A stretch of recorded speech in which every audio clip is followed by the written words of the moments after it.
काय आहे म्हणजे मला काय कळलंय मी का चित्रपट केला याचं कारण एक सांगतो.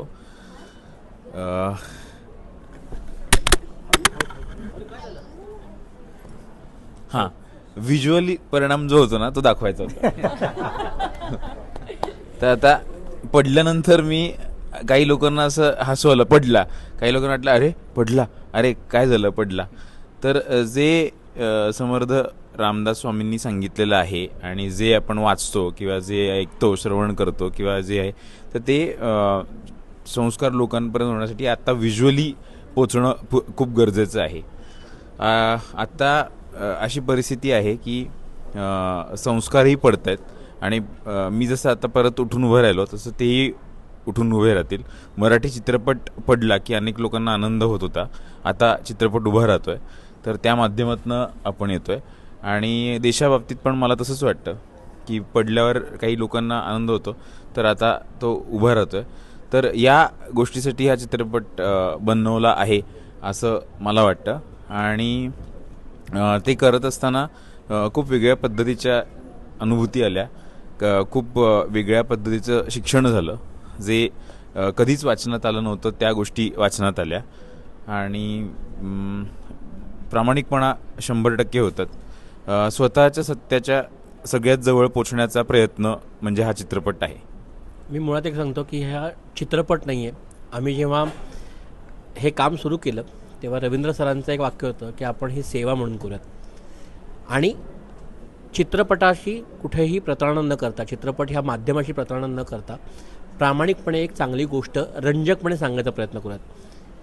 आजच्या काळामध्ये आपल्या आयुष्यात जगत असताना आजूबाजूला खूप छोटे आणि खूप मोठे प्रॉब्लेम्स आपल्या आजूबाजूला आहेत. ते टॅकल करण्याचं, त्याच्यावर ओव्हरकम करण्याचं बळ जे आहे ते समर्थ विचार आपल्याला देतात. या निमित्ताने मी पण हे शिकलो, कारण खूप छोट्या छोट्या गोष्टी आहेत ज्या आपण आजूबाजूला उगाच त्याचे इश्यू करत असतो. आपल्या आजूबाजूला अनेक माणसं आहेत ज्याच्यावरती सहज मात करत असतात. कधी त्यांच्याकडे तो मंत्र पोचला आहे, तो मंत्र आपल्यामध्ये जागृत व्हावा, ती गोष्ट आपण जागरूकपणे बघावी. त्यामुळे समर्थ विचार हे अत्यंत सोप्या पद्धतीने आपल्या आजूबाजूच्या जगण्यामधनं वेचून ते कसे आचरणात आणायचे हा सांगण्याचा हा आमचा एक प्रामाणिक प्रयत्न चित्रपट आहे. आणि अत्यंत रंजक प्रकारे हा चित्रपट आम्ही करण्याचा प्रयत्न केला. त्यामुळे नक्की सगळ्यांना आवडेल आणि सगळ्यांनी पाहायला पाहिजे. कारण मोठंही काहीतरी अडचण आली किंवा मोठी ठेस लागल्यावरच देव आठवावा असं नाही आहे. देव बरोबर असेल तर कदाचित ते जे चढ उतार आहेत ते थोडे सोयीस्कर होतील, सुकर होतील. त्यामुळे आपल्या सहज वागण्यामध्ये, आचरणामध्ये आपण समर्थ विचार आणू शकतो, यासाठी हा सिनेमा केलेला आहे. भूमिका खरंच खूप वेगळी आहे. म्हणजे मी पहिल्यांदा या प्रकारची भूमिका करतो आहे आणि तेही सिनेमांमधून.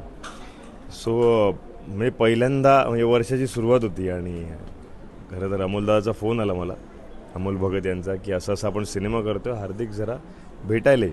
बरं कोणाचा सिनेमा आहे काय काहीच माहीत नव्हतं. नंतर कळलं की योगेश सरांचा सिनेमा आहे. भेटलो आणि तो मी एक वेगळ्या अवतारात होतो, एक वेगळ्या गेटअपमध्ये होतो, एका दुसऱ्या प्रोजेक्टची तयारी चालू होती.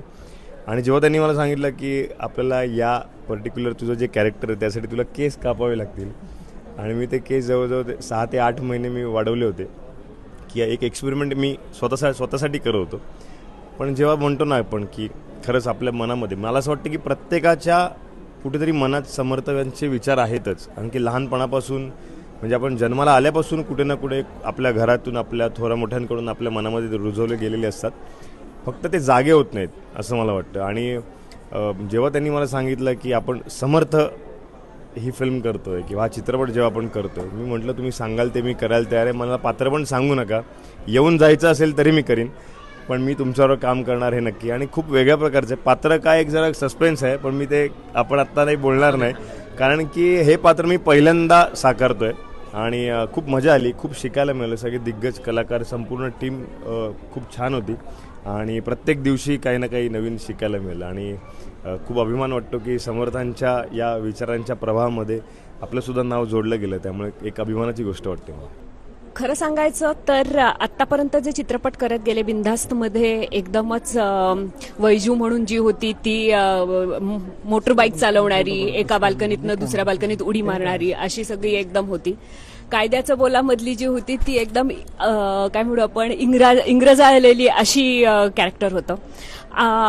देऊळ बंदमध्ये पाकिस्तानी टेररिस्ट होते आणि खऱ्या अर्थाने मी एरवी जशी असते म्हणजे बिंदासमधली वैजू बऱ्यापैकी माझ्यात आहे, नाही असं नाही, पण सावित्री हे नाव बघितल्यावरती आपल्याला जसं वाटतं सो तसं असावं असं प्रत्येकालाच वाटत असतं, प्रत्येक स्त्रीला वाटत असतं. तर मला सावित्री ही भूमिका या चित्रपटात करायला मिळाली आणि एकतर समर्थांच्या विचारसरणीवरती आधारित असा हा चित्रपट आहे, समर्थांचा वरती आहे असं म्हणू आपण, आणि त्याच्यात आपण काहीतरी करतोय हीच माझ्यासाठी मनापासून एक आनंददायी किंवा भाग्याची गोष्ट होती.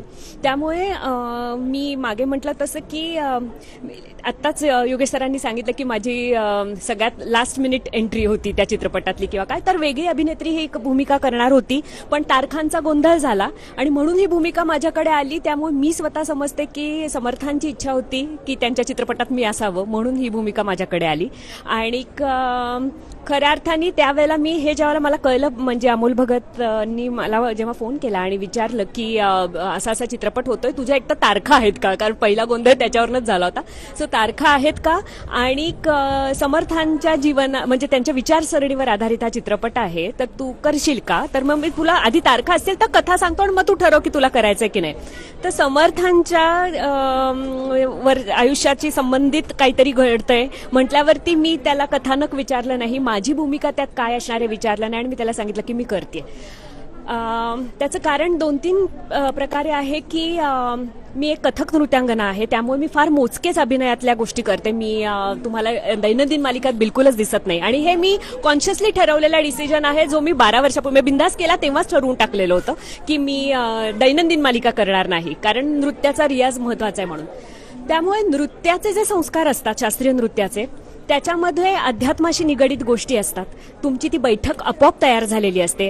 रामाच्या बंदिशी आम्ही एवढ्या करतो, पदं करतो, भजन करतो, तर भजन प्रस्तुत करताना सुद्धा तुमची एक मानसिक बैठक तशी झालेली असते आणि त्यामुळे का होईना तुमच्यावर ऑलरेडी संस्कार झालेले असतात आणि अशी एखादी जेव्हा कलाकृती येणार आहे आणि त्याचा आपण भाग होतो त्यावेळेला ती आपल्यासाठी अभिमानाची गोष्ट असते आणि जबाबदारीची गोष्ट असते, कारण त्यातनं आपण जे विचार लोकांपर्यंत सक्षमपणे पोहोचवणार आहोत तर ते आपण माध्यम होत मधले ते पोचवायला लोकांपर्यंत, तर ते माध्यम तेवढं प्रगल्भ असणं गरजेचं आहे किंवा त्याला ते विचार समजणं, तेवढं आकलन होणं, ती तेवढी समजूत असणं हे फार गरजेचं असं मला वाटतं. आणि मला त्यांचे विचार पहिल्यापासूनच आकर्षित करत होते. आम्ही सज्जनगडावर मी आणि माझे मिस्टर बरेचदा जातो आणि मी मुलींबरोबर माझ्या नृत्याच्या श्रीराम जयराम जय जय राम 108 आवर्तनं पायांनी फुटवर्क करत करत श्रीराम जय जय राम असं म्हणून घेते.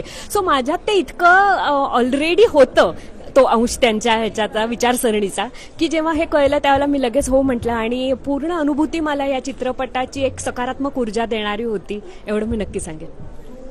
जय जय रघुवीर समर्थ.